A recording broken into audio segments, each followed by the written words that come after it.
สบายดี เนื่องจากว่าปัจจุบันนี้เนาะเห็นนักศึกษาหลายๆคนที่จบมาแล้ว แต่ว่ายังบ่สามารถสอบเรียกเหตุงานทำได้เนาะก็เลยอยากมาแลกเปลี่ยนประสบการณ์ตัวจริงหน่อยนึงเกี่ยวกับการเกี่ยมตัวให้พร้อมเพื่อรับประกันว่าหลังจากจบมาแล้วเขาสามารถสอบหาเรียกเหตุงานทำได้เนาะก็คือบ่มีอีหยังหลายมีแต่3อย่างเท่านั้นเนาะก็1เขาต้องรู้จักเป้าหมายของตัวเองว่าหลังจากจบมาแล้วเขาอยากเฮ็ดอีหยังตัวอย่างเขาอยากเป็นผู้แปลภาษาบ่เขาอยากเฮ็ดกับองค์การจัดตั้งสากลหรือเฮ็ดกับภาครัฐเขาอยากเป็นอีหยังเนาะแล้วหลังจากนั้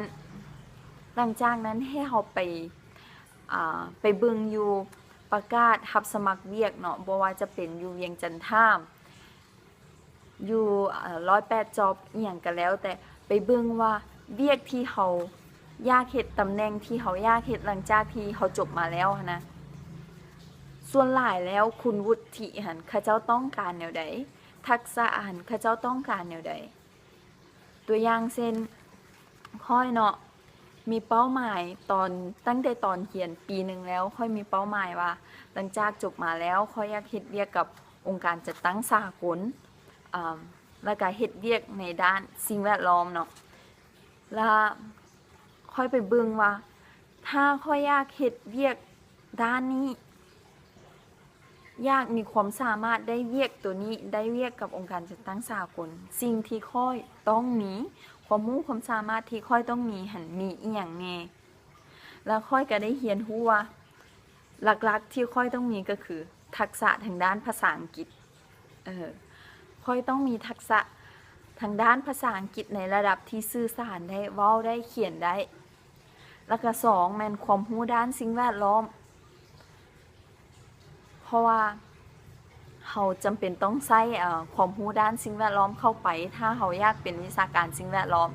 แล้วก็3แม่นบุคลิกภาพจะรวมไปถึงความมั่นใจการสื่อสารต่างๆของเขาเนาะหลังจากที่ค่อยรู้แล้วว่าค่อยต้องมีทักษะเหล่านี้เพื่อรับประกันว่าค่อยได้เวียกที่ค่อยต้องการค่อยก็พยายามทุ่มเททั้งเหื่อแรงทั้งเวลาเพื่อพัฒนาทักษะเหล่านี้เนาะตัวอย่างที่ชัดเจนก็คือทักษะด้านภาษาอังกฤษ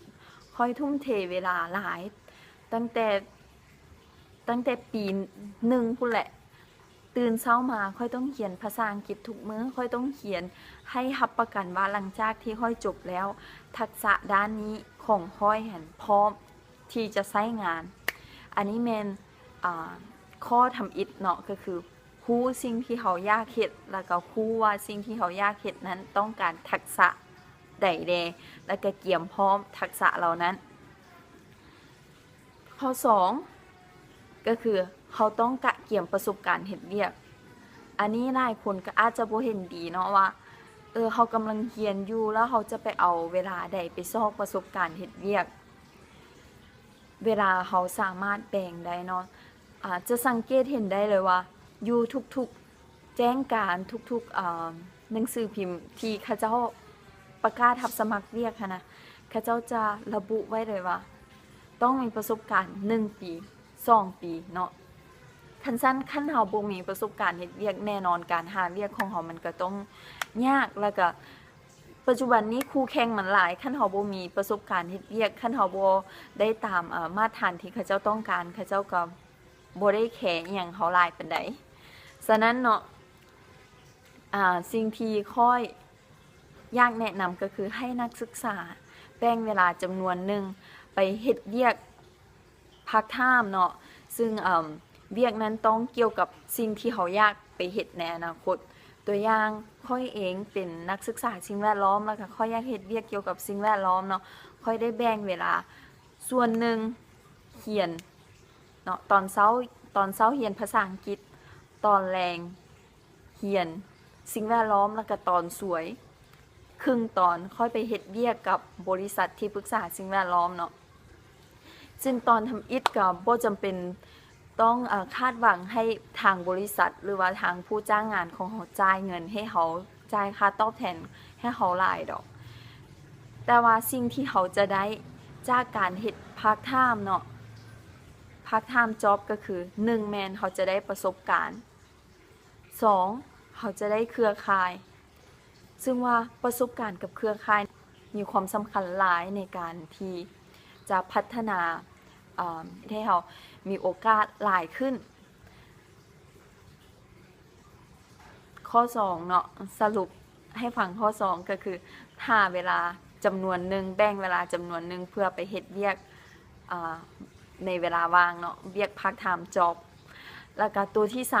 3อันนี้อาจจะบ่สำคัญปานใดแต่ว่าสำหรับค่อยเองค่อยคิดว่าสำคัญเนาะก็คือยืน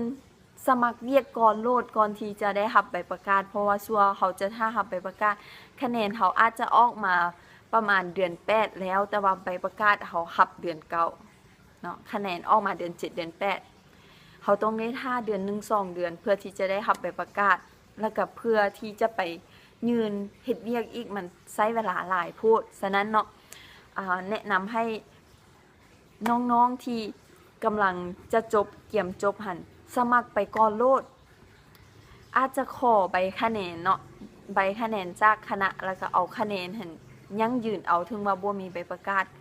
ทางผู้จ้างงานเขาก็น่าจะหับอยู่เพราะว่าจากประสบการณ์ตัวจริงเนาะค่อยได้ยื่นไปละลายองค์การสมัครเวียกไปละลายองค์การตั้งแต่ตอนที่บ่มีใบประกาศเพียงแต่ใช้ใบคะแนนยื่นไปเนาะแล้วค่อยก็ได้รับโทรศัพท์โทรให้ไปสัมภาษณ์แล้วก็หลังจากที่รับใบประกาศปุ๊บค่อยก็มีเวียกเฮ็ดปั๊บเนาะเฮ็ดกับองค์การจัดตั้งสากลแห่งหนึ่งฉะนั้น3อย่างนี้เนาะเป็นสิ่งที่นักศึกษาสามารถเฮ็ดได้แล้วก็คันเฮาเตรียมพร้อมตั้งแต่เนิ่นๆไปเนาะเฮาก็จะบ่มีปัญหาหลายกับการซอกเวียกเฮ็ดนี่ก็เป็นประสบการณ์เล็กๆน้อยๆที่ค่อยได้เรียนรู้แล้วก็อยากแชร์ต่อๆหวังว่าทุกคนเนาะจะสามารถซอกเวียกเฮ็ดได้แล้วก็จะสามารถได้ประโยชน์จากคลิปตัวนี้ขอขอบใจ